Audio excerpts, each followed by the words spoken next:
కేసీఆర్ కు రాసిన లేఖ బయటకు రావడంపై ఎమ్మెల్సీ కవిత చేసిన కామెంట్స్ బీఆర్ఎస్ లో అలజడి రేపుతున్నాయి. ఇవాళ లేదా రేపు కేసీఆర్ వద్దకు కవిత వెళ్లనున్నారు. కేసీఆర్ దేవుడు, కానీ ఆయన చుట్టూ కొన్ని దయ్యాలు ఉన్నాయని కవిత అన్నారు. వాళ్ల వల్ల చాలా నష్టం జరుగుతోందన్నారు. కుట్రలు చేస్తున్న ఆ దయ్యాలే తన తండ్రికి తాను రాసిన లేఖను లీక్ చేశాయని, పార్టీలో తనపై అంతర్గతంగా కుట్రలు జరుగుతున్నాయని ఆమె ఆరోపించారు. అసలు కవిత లేఖను లీక్ చేసిన కుట్రదారులెవరు అనే అంశంపై చర్చ జరుగుతా ఉంది. అటు కాసేపట్లో కేటీఆర్ మీడియా ముందుకు రానున్నారు. కవిత వ్యాఖ్యలపై కేటీఆర్ ఎలా స్పందిస్తారు? దయ్యాలు, కుట్రదారులు అంటూ కవిత కామెంట్స్ కు కేటీఆర్ ఏం బదులిస్తారు? కవిత వ్యాఖ్యలపై చర్యలు ఉంటాయా అనే అంశానికి సంబంధించి కూడా చర్చ జరుగుతా ఉంది.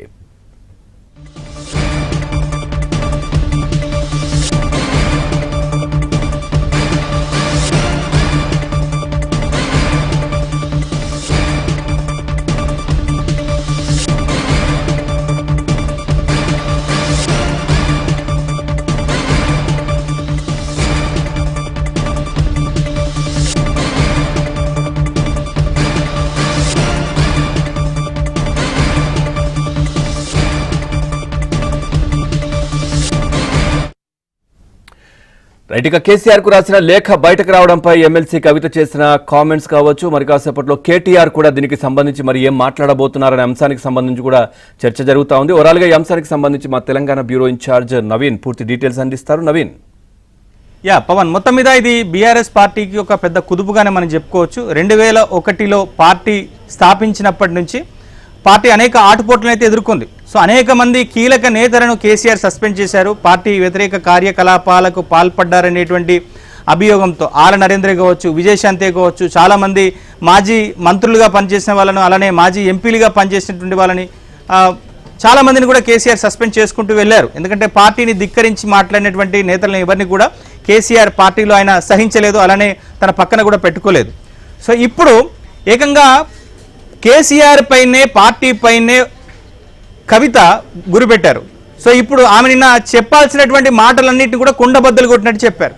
సో పార్టీలో అసలు ఏం జరుగుతుందనేటువంటి అంశాన్ని బయట మాట్లాడేందుకు భయపడేటువంటి బీఆర్ఎస్ నేతలు భయపడితే, సో కవిత మాత్రం అసలు పార్టీలో ఏం జరుగుతుందనేటువంటి విషయాల్ని చాలా కుండబద్దలుగా క్రిస్టల్ క్లియర్గా చెప్పారు. ఎందుకంటే ఎప్పుడు కూడా కేసీఆర్ని కలవాలంటేనే అపాయింట్మెంట్ దొరకదు, అసలు కేసీఆర్ నీడని తాకాలంటే కూడా కష్టం అనేటువంటి అభిప్రాయం ఉన్నటువంటి పరిస్థితులు, అసలు కేసీఆర్ని కలవడమే చాలా కష్టం. అంటే మంత్రులకు కూడా, గతంలో పనిచేస్తున్న డిప్యూటీ సీఎంలకు కూడా కేసీఆర్ అపాయింట్మెంట్ కూడా దొరకనటువంటి పరిస్థితి ఉండేది. అంతే, ఆయన చుట్టూ కూడా ఒక కోటరీ ఉంటుంది. ఆ కోటరీ ఎవరు కూడా కేసీఆర్ని రీచ్ అయ్యేటువంటి ప్రయత్నం కూడా చేయనివ్వరనేటువంటి ప్రచారం జరిగింది. అట్లాంటి పరిస్థితి కూడా ఉండింది.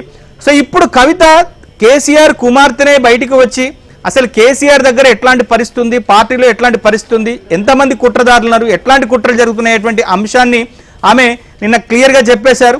కేసీఆర్ కుమార్తెనైనా నాకే ఇట్లాంటి పరిస్థితి ఉంటే ఇంకా పార్టీలో ఏం జరుగుతుందో, ఎంత దారుణమైనటువంటి పరిస్థితులు ఉన్నాయో అర్థం చేసుకోవాలని చెప్పేసి కవిత చేసేటువంటి వ్యాఖ్యలను కనుక చూస్తే అసలు బీఆర్ఎస్ పార్టీలో ఏం జరుగుతుందో మనకు చెప్పినట్టుగా మనకు తెలిసిపోతుంది.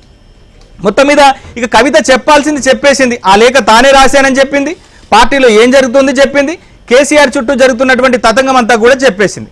అయితే ఆ కుట్రదారులు ఎవరు, కేసీఆర్ చుట్టూ ఉన్నటువంటి దయ్యాలు ఎవరు అనేటువంటి పేర్లను మాత్రం ఆమె చెప్పలేదు. సో దాన్ని పార్టీకే వదిలేసేసింది. ఇప్పుడు దాని మీద చాలా రకరకాల ఊహాగానాలు, చర్చోపచర్చలు అయితే జరుగుతున్నాయి. అంటే కేసీఆర్ చుట్టూ ఉండేటువంటి వాళ్ళు ఎవరు అందరికీ తెలుసు.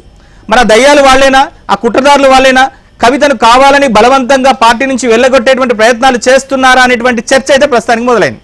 సో మొత్తం మీద ఇంత జరుగుతున్న నేపథ్యంలో సో కాసేపట్లో KTR, party working president KTR ఒక ప్రెస్ మీట్ పెట్టబోతున్నారు. సో మరి ఈ ప్రెస్ మీట్లో ఆయన ఏం మాట్లాడబోతున్నారు? ఎందుకంటే ఇది పూర్తిగా బీఆర్ఎస్ పార్టీకి ఒక పెద్ద బ్లాస్ట్ లాగానే చెప్పవచ్చు. ఎందుకంటే పార్టీ ప్లీనరీ సభ తర్వాత తెలంగాణలో అధికారం పోయినటువంటి నిర్వేదంలో, నైరాశ్యంలో ఉన్నటువంటి బీఆర్ఎస్ పార్టీకి ప్లీనరీ సభ ఒకంత ఊపినిచ్చింది. ఒక కొత్త ఆలోచనలే కావచ్చు, కొత్త ఉత్సాహాన్ని అయితే నింపింది. సో ఈ తరుణంలో పార్టీలో ఇంత దారుణమైనటువంటి పరిస్థితులు ఉన్నాయనేటువంటి కవితనే చెప్పినటువంటి నేపథ్యంలో ఇక పార్టీ నేతలు కావచ్చు, లేదా భవిష్యత్తులో పార్టీ ద్వారా చట్టసభల్లోకి వెళ్దామనేటువంటి ఆశతో ఉన్నటువంటి వాళ్ళంతా కూడా ఒక ఆలోచనలో అయితే పడిపోయినటువంటి పరిస్థితి కనిపిస్తుంది. ప్రస్తుతం కవిత చేసినటువంటి డ్యామేజ్ని డ్యామేజ్ ని కంట్రోల్ చేసుకునేటువంటి ప్రయత్నాలు కేటీఆర్ ఎట్లా చేయబోతారనే దాని మీద అయితే కొంత ఉత్కంఠ అయితే కొనసాగుతుంది. అసలు కేటీఆర్ ఏం చెప్తారు? ఎందుకంటే కవిత చేసేటువంటి మాటలు, కవిత చెప్పినటువంటి మాటలు, కవిత టార్గెట్ చేసినటువంటి వ్యక్తులంతా కూడా కేటీఆర్ అన్నట్టుగా బయట ఎక్స్పోజ్ అవుతున్నటువంటి పరిస్థితి.